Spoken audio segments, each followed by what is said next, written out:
오늘 우리가 읽은 말씀을 가지고 하나님의 초청과 현실 문제라는 제목으로 말씀을 나눌 때에 우리에게 깨닫는 은총이 있게 되기를 주님의 이름으로 축원합니다. 여러분, 대통령이 새로 뽑히게 되면 이 경제 재계의 이 총수들을 부르죠. 그러면 그 총수들은, 기업의 총수들은 그 자리에 안 갈 수도 없고 갈 수도 없고 굉장히 불편한 자리가 됩니다. 왜냐하면 그 자리 가면 뻔하거든요. 대통령의 어떤 요구가 있을 것이고 또 그 요구를 들어줬다가는 이번 정권에서는 편하겠지만 다음 정권에서는 어떻게 될지 모르고, 반대로 그 대통령의 요구를 안 들어주면 이번 정권 내내 아마 어려움을 겪을 수 있으니까 아마 이러지도 저러지도 못하는 그런 초청이 있습니다. 그런가 하면 참 기쁘고 즐거운 초청이 있죠. 제가 이제 그 교단에 가보면 그 교단의 중간에 가기 전에 그 토마스의 집이라는 데가 있어요. 거기에 보면 무료 급식소거든요. 그래서 거기에 어떤 한 남자가 이제 종을 따락따락 쳐요. 그러면 얼마나 많은 노인들과 노숙자들이 줄을 서는지. 그 초청에는 막 모든 분들이 그 가방을 메고 아주 빨리 가기 위해 다름질을 하는 것을 보게 됩니다. 그때만큼은 노인이 아닌 것 같아요. 이런 기쁘고 즐거운 초청도 있구나, 이런 생각을 하게 됩니다. 예수님은 천국을 오늘 혼인잔치에 비유하셨습니다. 어떤 큰 나라의 왕이 아들을 위하여 혼인잔치를 열고 거기에 사람들을 초청을 했습니다. 그 잔치는 아들의 혼인잔치이기도 했지만 이제는 다음 왕이 될 이 아들이 어떻게 이 나라를 통치할 것인지를 이야기하고 자기 아들을 소개하는, 그래서 중요한 발표를 하는 그런 자리이기도 했습니다. 그런데 처음 청함을 받았던 사람들이 다 온다고 했는데 이상하게 돌아보지도 않고 그 시간이 되었는데 다 짜증을 내고 거부하면서 아무도 그 자리에 오지 않았다고 합니다. 심지어 이제 두 번째 또 임금이 종을 보내니까 어떤 사람들은 이 왕이 보낸 종들을 잡아 모욕하고 때리고 죽이기까지 했다, 이렇게 말씀합니다. 그리고 나서 그 당일날 온다고 해놓고 노쇼 한 겁니다. 노쇼. 여러분, 식당도 노쇼하면 속 터지죠. 음식값, 재료값 다 날리는 거죠. 예약을 해놓고 안 오면 그것처럼 참 화나고 분통 터지는 일이 없죠. 그리고 그 결과는 참혹했습니다. 왕이 군대를 보내가지고 동네를 불사르고 그리고 그 살인자들을 다 진멸했다고 오늘 말씀합니다. 그리고 임금은 종들에게 다시 얘기합니다. 길거리에 가서 아무나 사람을 만나는 대로 데려와 초청을 하라는 겁니다. 그래서 이 처음 초청받은 사람은 그 자리에 오지 않았지만 그 나중에 초청을 받아서 아무나 이 길거리에서 만나는 대로 초대받았던 사람들이 그 잔치를 가득 메우게 되는 것을 보게 됩니다. 여러분, 오늘 우리가 이 말씀을 통해서 왜 처음 초대받았던 사람들은 임금의 초청에 응하지 않았을까 하는 것입니다. 그리고 또 하나는 도대체 오늘 이 말씀과 우리가 무슨 상관이 있을까 하는 것이죠. 도대체 이 말씀과 오늘 우리가 어떤 관계가 있느냐 하는 것이죠. 그리고 오늘 그 다음의 얘기는 이제 세금 바치는 이야기죠. 이 동전, 세금이 있는데 이것을 누구에게, 이 가이사에게 내는 것이 옳으냐 옳지 않느냐. 예수님의 아주 유명한 답변이 나오죠. 가이사의 것은 가이사에게, 하나님의 것은 하나님께 드리라. 여러분, 첫째로 오늘 우리가 이 말씀을 보며 생각해 볼 것은 천국은 하나님이 사람들을 잔치에 초청하는 것과 같다는 겁니다. 오늘 1절에서 3절 말씀을 한번 다시 보겠습니다. 예수께서 다시 비유로 대답하여 이르시되 천국은 마치 자기 아들을 위하여 혼인잔치를 베푼 어떤 임금과 같으니 그 종들을 보내어 그 청한 사람들을 혼인잔치에 오라 하였더니 오기를 싫어하거늘. 이렇게 말합니다. 여러분, 예수님은 세례 요한 이후에 천국이 침노를 당한다 그랬어요. 그러니까 예수님 오신 이후에 이 천국 문은 그동안 꼭 닫혀 있어서 누구도 쉽게 천국에 접근할 수 없었는데, 이제는 천국 문이 활짝 열려서 누구든지 원하기만 하면 이 하나님 나라를 맛보고 또 하나님의 나라의 축복을 누리며 살 수 있다고 말씀하고 있는 것이죠. 그러나 오늘 이상하게 가장 먼저 초청받은 사람들, 여기서는 당연히 유대인들이겠죠. 그 사람들이 예수님의 초청을 거절하고 하나님의 잔치에 들어오기를 거절하고 있는 것을 보게 됩니다. 여러분, 이 유대인들이 이렇게 하나님의 초청에 거절한 이런 모습은, 유대인들은 예수님을 왕으로 모실 생각이 없다는 겁니다. 왜냐하면 예수님이 하시는 일들이 자기들 마음에 안 든다는 것이죠. 그리고 예수님의 생각과 지금 유대인들의 생각은 완전히 다른 것입니다. 그리고 예수님이 하시는 일들을 가만히 보니까 선지자 같기도 하긴 하지만 그것이 하나님의 일이라고 믿어지지가 않는 겁니다. 왕은 오늘 말씀을 보니까 혼인잔치를 준비하고 아주 빈틈없이 잘 준비하고, 그래서 소와 살찐 짐승을 잡고 포도주와 필요한 것을 다 갖추어 놓았음을 보게 됩니다. 이제 당신만 오면 되는 거예요. 당신만. 여러분, 만찬과 포도주는 준비됐어요. 이제 누구만 오면 돼요? 당신만 오면 돼요. 나만 오면 되는 거예요. 나만. 그러나 오늘 초청받은 이들이 안타깝게도 다른 볼 일이 있다고 하면서 왕의 초청을 싫어하고 밭으로 가서 일하려고 가고 사업하러 가고 그 왕의 초청을 거부하고 오지 않았습니다. 오늘 5절 6절에 보니까 한번 볼까요? 그들이 돌아보지도 않고 한 사람은 자기 밭으로 한 사람은 자기 사업하러 가고 그 남은 자들은 종들을 잡아 모욕하고 죽이니. 이렇게 말합니다. 그러니까 유대인들은, 이 사람들은, 초청받은 사람들은 예수님의 천국 초청을 굉장히 기분 나빠하는 거예요. 예수님을 나의 왕으로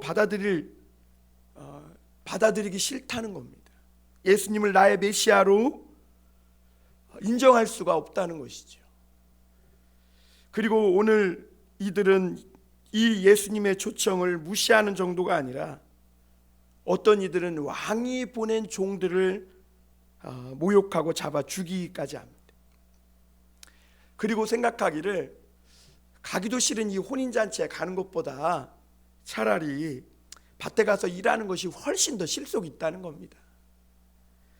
그리고 가서 사업해서 한 푼이라도 더 버는 것이 내 인생에 훨씬 더 유익하지, 그 왕의 혼인 그 잔치에 이 초대에 가봐야 내게 유익될 것이 아무것도 없다, 이렇게 생각합니다.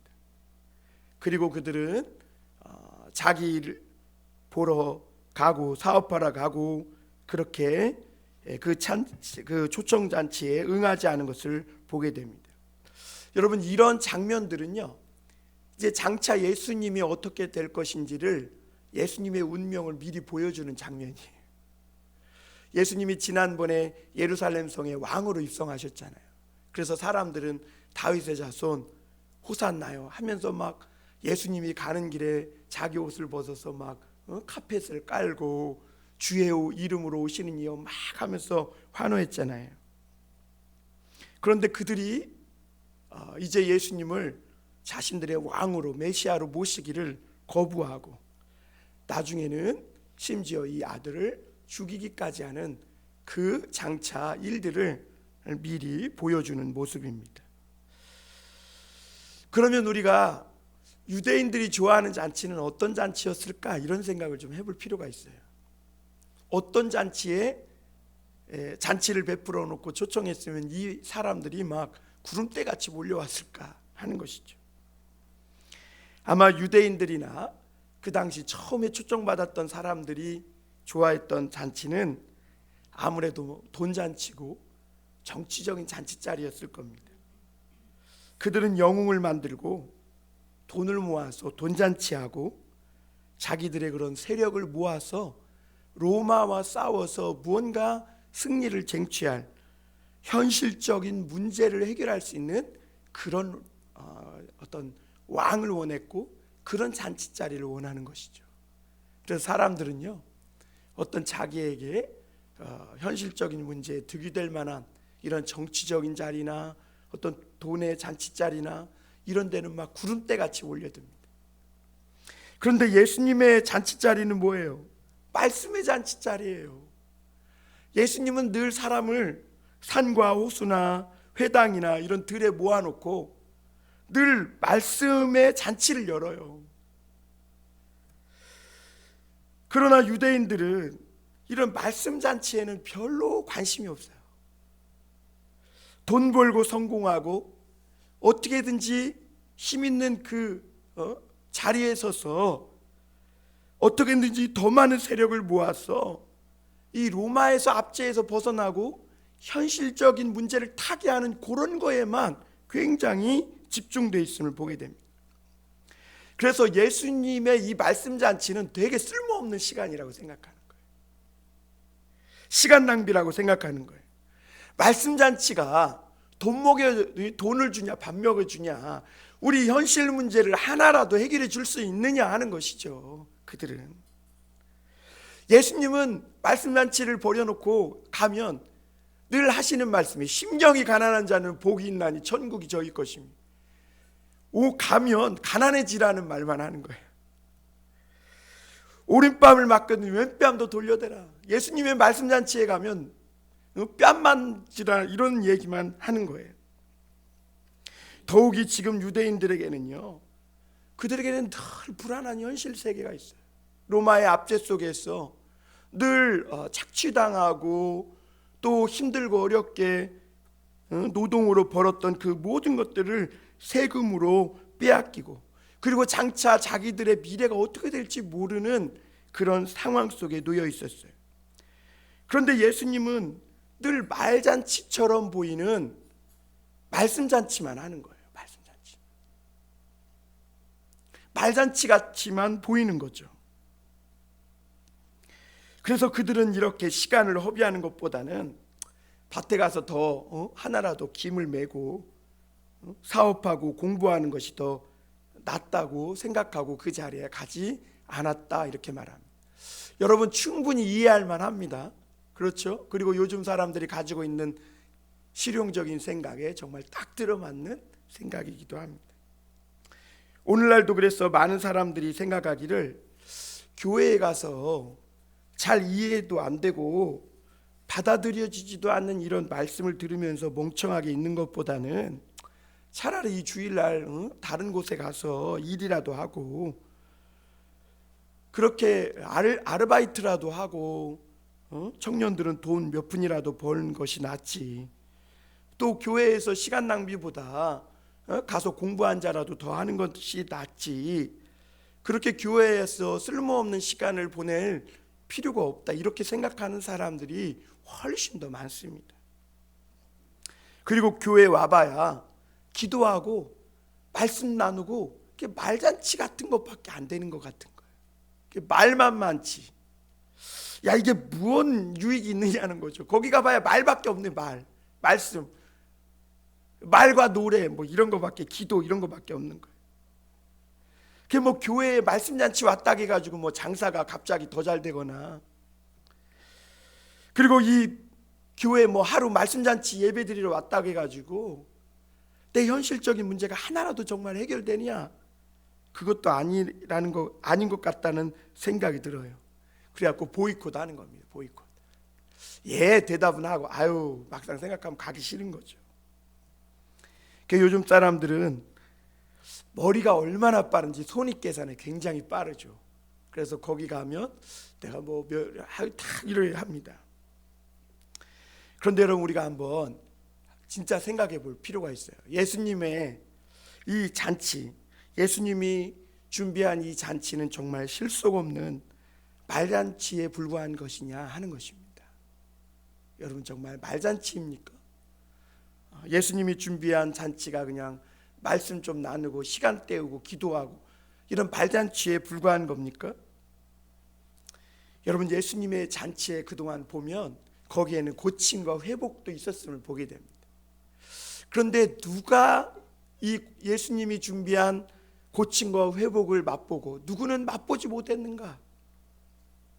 가난한 사람들, 병든 사람들, 마음이 아프고 인생에 실패해서 정말 어디 하나 환영해 주는 곳이 없는 그런 사람들은 그 예수님의 잔치에 와가지고 그 말씀을 들으면서 막 마음이 치료되고 고침받고 병이 회복되고, 그리고 주님께서 막 오병이어의 기적을 통해서 먹이시고 배불려 주시는 그런 은혜를 맛본 줄 믿습니다. 그런데 그렇지 못한 사람들, 자기로 배부른 사람들, 자기로 꽉 차 있는 사람들은 이 예수님의 이 잔치에 와서도 그 회복과 고침과 하늘나라의 은혜의 기쁨을 맛보지 못했음을 보게 되고, 오히려 차갑게 냉소적인 비판적인 시선으로만 예수님을 감시하듯 보다가 그렇게 끝나버렸음을 보게 됩니다. 만약 예수님의 잔치가요, 부자를 더 부자되게 해준다, 그런 잔치, 유능한 사람을 더 유능하게 하고, 막 세상에서 성공하지 못한 사람들을 성공하게 하는 이런 자리였다면 예나 지금이나 아마 구름대같이 몰려들 거예요. 왜 한때 교회 가요 구름대같이 몰려든지 아세요?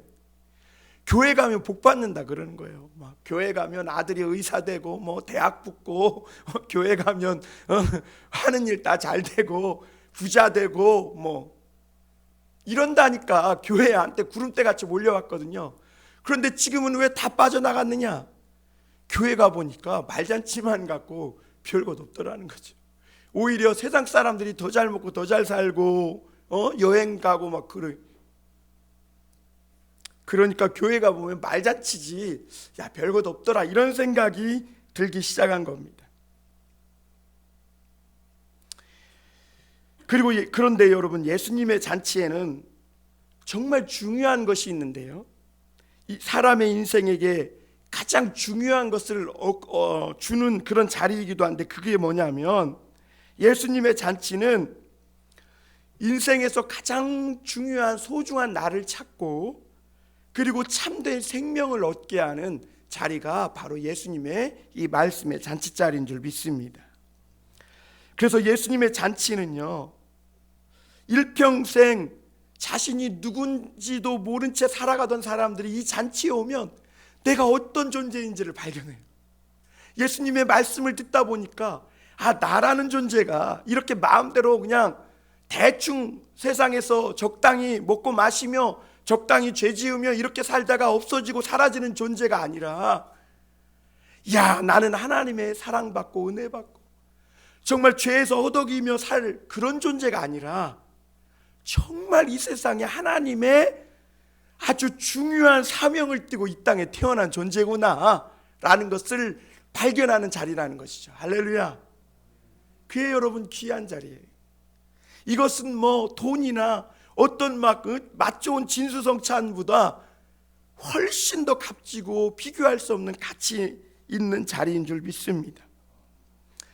여러분, 사람들은요 지금도 자기가 누군지 모르고 살아가요. 여러분, 푸틴이 자기가 누군지 알면 그런 짓을 하겠어요? 자기가 누군지 모르니까 아무리 공부해서 하버드대 들어가면 뭐 할 거예요? 자기가 누군지 모르고 의사 되니까 사람 막 마취 주사 놓고 성폭행하고, 자신이 누군지 모르고 정치인이 되고 막 권력을 얻으니까 마음대로 칼을 휘두르고 사람 죽이고, 자신이 누군지 모르고 막 부자가 되니까 갑질하고. 그러니까 사람들이 자신이 누군지 모르고 살아가니까 그렇게 불행한 인생을 살아가고, 아무리 재물 많이 얻고 높은 자리를 얻고 재벌의 총수가 되고 의사가 되고 정치가가 되고 해도 아무 쓸모없는 그런 인생이 되더라는 것이죠. 그리고 사람은 그렇게 살다가 나이가 먹어서 늙어서 자기가 누군지 모르고 그렇게 살다 죽어요. 그럼 어떻게 될까요? 자기도 모르는 영원한 지옥에 떨어지는 거죠. 예수님의 잔치는 돈잔치가 아니라 이토록 우리에게 인생에게 가장 귀한 선물을 주는 잔치인 줄 믿습니다. 하나님은 그래서 우리를 죄에서 막 뒹구르며 그냥 추악하게 살도록 마냥 내버려 두시고 무책임하게 뒷짐지고 계신 분이 아니에요. 오늘도 예수님을 우리를 위해 보내주시고 막 잔치를 준비해서 오늘도 잃어버리고 아버지 집에 오지 못해서 막 길을 찾지 못해서 방황하는 그런 한 사람 한 사람들을 그 잔치에 부르시고 초대하고 계신 줄 믿습니다. 그 예수님의 초청을 받아들이고 하나님 아버지 집에 돌아오면 아버지는 먼저 우리에게 달려오셔서 우리를 끌어안아 주시고 이렇게 말씀해 주세요. 얘야, 이제 너 아버지 집에 돌아왔으니까 됐어. 너 아무 책임질 것 없어. 이제 아버지가 모든 거 다 너를 위해 용서해 놓고 다 모든 일 책임져 놓았으니 너는 이제 아무 걱정 말고 이 잔치를 즐기기만 해. 이렇게 우리에게 너는 내 사랑하는 아들이라고 깨끗이 씻겨주고 새로운 의복을 입혀주고 금가락지 껴주고 새로운 꽃가심까지 우리에게 신겨주는 하나님 아버지신 줄 믿습니다. 그 성경은요, 메시아가 오면 그래서 눈먼 자들이 눈을 뜨게 하고 갇혔던 자들을 자유케 하고 모든 것을 회복시켜 우리를 완전히 새롭게 만드시는 그런 하나님이시라고, 메시아라고 말씀하고 있는 것입니다. 그 하나님은요, 아주 못생기고 완전히 망가졌던 나를 고치고 완전히 성형수술 해가지고 아주 멋지고 새로운 존재로 만들어주시는 하나님이심을 믿으시길 바랍니다. 어떤 사람들은요, 교회 와서 실망해요. 에이, 교회 오니까 별것 없네. 그렇죠. 교회 와봐야 뭐 그냥 일반 건물과 뭐 다를 게 있겠어요. 여러분, 이 교회 안에 보이지 않는 그 하나님의 임재와 영광을 보고 그 하나님의 놀라우신 그 은혜와 그 영광을 보는 사람이, 그 사람만이 하나님의 그 놀라운 축복과 은혜를, 천국의 은혜를 맛보며 살아갈 수 있는 사람들인 것이죠. 그래서 어떤 사람은 교회에 와서 아무것도 없고 교회가 아무것도 안 한다고 이렇게 생각하고 실망하는 사람이 있어요. 이게 유대인의 생각이에요. 유대인의 생각. 왜냐하면 요즘 사람들은 뭔가 안 하면 불안해져요. 가만히 있질 못해. 그러나 예수님 뭐라 그랬어요? 마르다야, 내가 이것저것 다 좋지만 좋은 것 한 가지를 선택하면 하는 것이 좋은데 이 자리에 나와서 나의 말을 듣고 깨닫는 자가 복이 있다, 이렇게 하신 거거든요. 우리가 많은 일을 안 하면 요즘 사람들은 불안해하고 막 내가 뒤처지는 것 같고 막 이렇게 불안증에 시달려요. 그것은 하나님 앞에 좋은 모습이 아니에요. 오히려 여러분, 우리가 역동적으로 뭔가 막 활기차게 움직이고 뭔가 효과 있고 효율성 있는 이런 참된 삶을 살기 위해서는요, 하나님 앞에 그 2배, 3배 이상 오래도록 앉아서 주님으로 채움받고 허해졌던 우리의 영혼과 마음이 충만해졌을 때, 그때 그 속에서 무언가가 딱 하나를 해도 거기에 나비 효과가 있고 막 짜자잔 하면서 별빛이 막 별풍선이 터지고 그러는 줄 믿습니다. 아무리 막 정신없이 막 해봐야 속이 텅텅 비어가지고는 거기에 아무것도 나올 것이 없는 것이죠.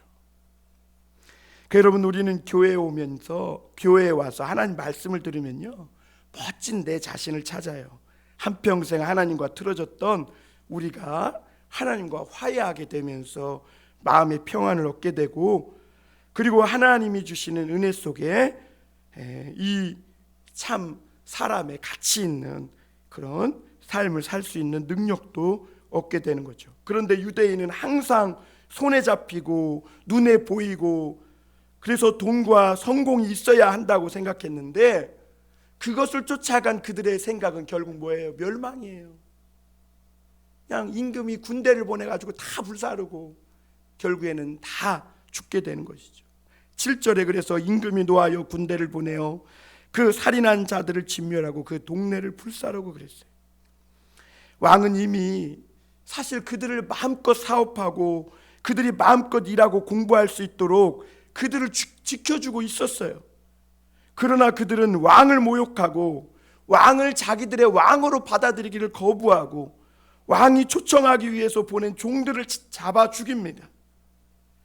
만약 그들이 이 왕의 초청을 받고 잔치에 들어오기만 했다면 그들이 지금 누리고 있는 것뿐만 아니라 더 큰 것도 누리게 될 것인데 그러나 그들은 초청에 응하지 않았고 결국에는 그 있는 것마저도 다 잃어버리게 되는, 심지어 자기 목숨까지 잃어버리고 마는 것을 보게 됩니다. 여러분, 천국에 오늘 이 혼인잔치는 인생이라면 모든 사람이 다 반드시 참여해야 할 하나님의 초청인 줄 믿으시길 바랍니다. 또 한 가지 생각할 것은 왕은 오늘 사람들을 차별 없이 초청하고 있다는 겁니다. 왕은 잔치에 감사하는 마음을 가진 사람들로 채우고 싶었습니다. 그런데 왕의 계획은 실패했어요. 그러나 여러분, 왕의 이 처음 잔치는 실패한 것 같지만 그렇다고 왕이 실패한 것은 아니에요. 오히려 만약에 처음 초청받은 사람들이 그 자리에 왔다면 다른 사람들에게는 돌아갈 기회조차 없었어요. 그런데 처음 초청했던 그 자리에 그 사람들이 안 오고 처음 초청이 실패했기에 이제 왕은 길거리에 가가지고 아무나 사람을 만나는 대로 선한 자나 여기 뭐 또 있어요? 악한 자도 있어요. 악한 자.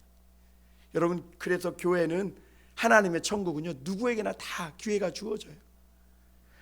그래 사람을 데려다 자리를 채우라 합니다. 그 거기에는 누가복음에 보면요 맹인도 있고 저는 자도 있고 거지들도 있고 죄인들도 있고 악한 자들 차별 없이 다 데려오라 합니다. 그래도 자리가 남으니까 누가복음에 보면 저 판자촌 골짜기까지 가가지고 사람들을 데려오라 합니다. 오늘 11절 12절에 보면 임금이 손님들을 보러 들어올새 거기에 예복을 입지 않은 한 사람을 보고 이르되 친구여 어찌하여 예복을 입지 않고 여기 들어왔느냐 하니 그가 아무 말도 못하거늘 이렇게 말합니다. 이제 이 왕의 잔치가 자리가 꽉 차게 되었습니다. 자신은 이 왕의 잔치에 초대받을 자격이 없다고 생각했는데 뜻밖에도 기회가 자기에게까지 온 사람들도 있었어요. 이 사람들은 너무 감사한 거죠. 왜? 자기는 자격이 없다는 생각을 가지고 있었는데 자기에게까지 이 자리에 초청이 왔으니 너무나 감사한 것이죠. 그래서 그 사람들은 막 감사한 마음으로 몰려들었어요. 그 자리는 가득 찼고 이제 이 잔치가 시작될 판입니다.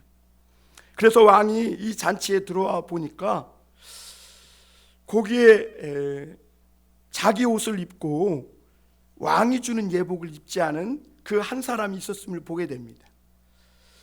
이 사람은요 잔치에 들어올 때 왕이 이 잔치 자리를 누리기 위해서 모든 사람에게 주는 예복이 있는데 그 예복을 입지 않고 이 사람만큼은 계속해서 자기 옷을 고집하는 거예요.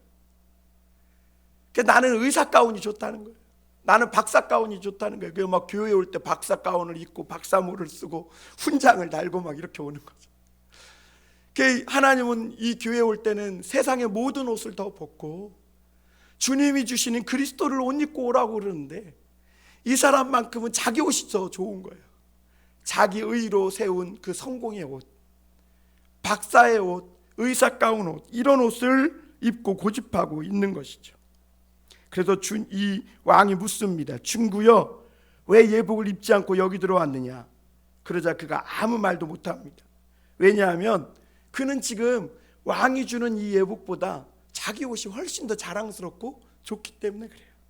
그런데 오늘날도 수많은 사람들이요, 교회에 들어와서도 자기 옷을 벗지 않고 들어오는 사람이 있어요. 교회에 와서도 자기가 사장인 줄 알고 자기보다 못한 사람들을 막 시켜먹는 사람이 있더라고요. 교회에서. 교회에 와서 자기가 교수인 줄 알고 교회에서 막 항상 자기는 가르치려고만 해요. 이런 사람들은요, 교회에서 자기 옷을 벗지 않은 사람이에요. 여러분, 교회에 들어오면 자기 옷을 벗고 하나님이 주는 옷을 입어야 돼요. 여러분, 우리가 하물며 찜질방을 들어갈래도 자기 옷 입고 들어가면 어떻게 돼요? 창피하죠. 찜질방 주인이 주는 옷을 입고 들어가야죠. 그렇죠? 목욕탕을 들어갈래도 옷 다 입고 들어가는 사람 있어요? 깨벗고 들어가야지. 그런데 여기에 이 사람은 끝까지 자기 옷을 고집합니다. 그래서 13절에 보면 임금이 사환들에게 말하되 그 손발을 묶고 바깥 어두운 데 내던지라. 거기서 슬피 울며 이를 갈게 되리라 하니라. 왕은 그래서 이 사람을 손발을 묶고 밖에 어두운 데에 내어 던지라고 합니다. 그리고 거기서 이를 갈며 지내게 했다는 겁니다. 여러분, 기회의 문은 누구에게나 열려 있습니다. 그러나 여러분, 거기에 들어가려면 그 잔치를 준비한 그분이 제시한 그 걸맞는 옷을 입고 들어갈 때 그 잔치를 누릴 수 있게 되는 줄 믿습니다. 조건이 무엇입니까? 다른 것이 없어요. 그냥 왕이 주는 예복을 입고 자기의 누더기 같은 옷, 자기의 쇠하고 더러워진 옷을 벗고 왕이 주는 예수 그리스도의 보혈로 깨끗이 세탁된 흰 세마포 옷을 입을 때 그 잔치에 마음껏 먹고 마시며 잔치를 즐길 수 있는 자격이 주어진다는 것이죠. 그런데 이 사람은 자기의 옷이 더 자랑스러웠기에 왕이 준 예복을 입지 않고 고집부리고 있었던 겁니다. 여러분, 천국에 들어가는 사람의 특징이 무엇일까요? 하나님이 베풀어 주신 은혜를 알고 자기의 캐리어 옷을 벗고 예수 그리스도의 공로를 의지하고 그 보혈의 옷을 입고 들어갈 때, 그때에 천국에 들어갈 수 있는 문이 그에게 활짝 열려지는 줄 믿습니다. 그래서 여러분, 교회 안에서 얼마든지 자기를 내세우고 자기 지위나 자기가 세상에서 얼마나 잘났는지를 자랑할 수 있어요. 그러나 여러분, 그런 옷은 천국의 옷이 아니라 다른 옷입니다. 왕이 준 옷이 아니에요. 왕이 준 옷은 예수 그리스도의 보혈의 옷인데 모든 사람이 다 똑같은 이 옷을 입은 자만 천국에 들어갈 수 있다고 비유로 말씀해 주시는 줄 믿습니다. 오늘 그러면 왜 이 사람은 잔치에 쫓겨나서 이를 갈고 있을까? 여러분, 이 지옥 들어가려면요, 이 임플란트를 하고 가야 돼요. 왜냐하면 이를 갈아야 되기 때문에 이가 없으면 가서 지옥 가서 이를 갈 이도 없어요. 왜 이 사람은 이가 하는가? 그 사람이 천국에 딱 잔치에 들어가 보니까 거기에는 자기보다 못한 사람이 숱한 거예요. 저 맹인도 있고 뭐 전은자도 있고 그지 같은 사람도 있고. 근데 자기는 의사거든, 막 교수거든. 그런데 그 사람들은 다 그 자리에 가서 천국 들어가고 자기는 꽤 괜찮은데, 꽤 성공한 사람인데 자기는 손발이 묶여서 어두운 데 던져가지고 갇혀있다고 생각하니까 엄청 억울하고 화가 나는 거예요. 이를 부득부득 가는 거예요. 그 사람들, 자기보다 못한 사람들에 대해서, 또 자기는 꽤 괜찮은데 나를 이렇게 대우한 그 왕에 대해서 이를 갈고 있는 거죠. 여러분, 교회에서 난 특별한 대우를 받아야 하는데 그렇지 못해 하나님과 사람들에게 화가 나갖고 있다면 그것이 굉장히 위험한 겁니다. 여러분, 세상에서 성공하고 그래서 유능한 거, 이것이 하나님 나라에는 절대로 유리하지 않습니다. 하나님 그런 옷 다 벗겨버리셔요. 발가 벗겨버리셔요. 심지어 모세에게 마지막 그에게 남은 신발 한 짝도 뭐라 그래요? 내 발에 신을 벗으라. 그마저도 벗으라 그래요. 금방 낡고 쇠하는 누더기 같은 옷 주님이 다 벗겨버리시고 영원히 낡지 않고 쇠하지 않는 그런 새로운 옷으로 저와 여러분에게 입혀주는 줄 믿습니다. 마지막으로 잠깐 하나 더 보면, 그럼 현실적인 문제는 어떻게 할 것이냐 하는 겁니다. 사람들은 오늘 다 현실의 문제를 안고 살아갑니다. 유대인들뿐만 아니라 오늘 저와 여러분도 경제적인 위험, 또 전쟁의 문제, 또 미래의 문제, 자녀의 문제, 다 현실적인 문제를 안고 살아가요. 유대인들은요, 바벨론 포로에서 돌아온 후에 한시도 평안한 날이 없었어요. 헬라 제국, 로마 제국에게 그 힘든 상황 속에서도 늘 세금 뜯기며 가난하며 전전긍긍하며, 그래서 포도원 품꾼 비유 보십시오. 그 늦게까지도 일할 곳이 없어가지고 그렇게 서성이며 집에 들어가지 못하고 있던 품꾼들도 있지 않았습니까? 그런 상황에서 예수님의 말씀은 오늘 너무 비현실적으로 들려요. 왜냐하면 예수님은 늘 회개하라 그러고 천국 이야기만 하세요. 그 예수님께 오늘 이 바리새인들과 유대인들이 묻는 거예요. 그럼 예수님, 세금을 그렇게 뜯기고 현실에서 지금 이렇게 심각한 문제를 우리는 늘 안고 살고 있는데, 그러면 예수님이 말한 천국이 정말 왔다면 지금 우리가 이렇게 계속 가이사에게 세금을 뜯기며 살아도 됩니까? 이것을 가이사에게 세금을 바쳐야 됩니까? 말아야 됩니까? 굉장히 어려운 질문이죠. 왜냐하면 가이사에게 세금을 바치자 그러면 영목죄가 되는 것이고, 또 가이사에게 세금을 바쳐라 그러면 뭐가 되는 거예요? 완전히 매국노가 돼요. 매국노. 그러니까 예수님을 볼모 잡으려고 그러면서 현실에 집착한 이 사람들이 이런 질문을 던지는 것이죠. 그 말씀은 좋지만 그럼 경제 문제는 어떡하며, 청년 실업 문제는 어떡하며, 노인 건강 문제, 전쟁 문제, 남북의 문제, 오늘 우리가 겪고 있는 이 현실 문제는 어떻게 하고 예수님 맨날 그런 말만 하냐고. 그럼 우리가 교회 가서 예배만 드리고 기도만 하면 이런 문제 다 해결되냐고 지금 묻고 있는 것이죠. 그 예수님은 유대인들에게 돈을 가져오라고 합니다. 그 동전을 가져왔어요. 그 당시 동전에는 티베리우스 시저의 얼굴의 형상이 이렇게 그려져 있었습니다. 그 예수님은 물어요. 동전을 보이시면서, 야, 이게 누구의 얼굴이냐? 예, 가이사의 얼굴입니다. 그랬더니 예수님이 말씀하세요. 아주 간단하게, 가이사의 것은 가이사에게, 하나님의 것은 하나님께 드리라는 것이죠. 여러분, 되게 우체비기마다는 말 생각 들지 않아요? 그 한마디로. 그러나 이 예수님의 말씀 안에 천국의 원리가 들어있다는 겁니다. 여러분, 예수님은 오늘 그 말씀을 하면서 얘들아, 극단으로 달리지 말라는 거예요. 너희가 어떤 상황에서도 포기하지 말고 가이사의 것은 가이사에게, 하나님의 것은 하나님께 드리면서 열심히 너의 삶을 살라는 거예요.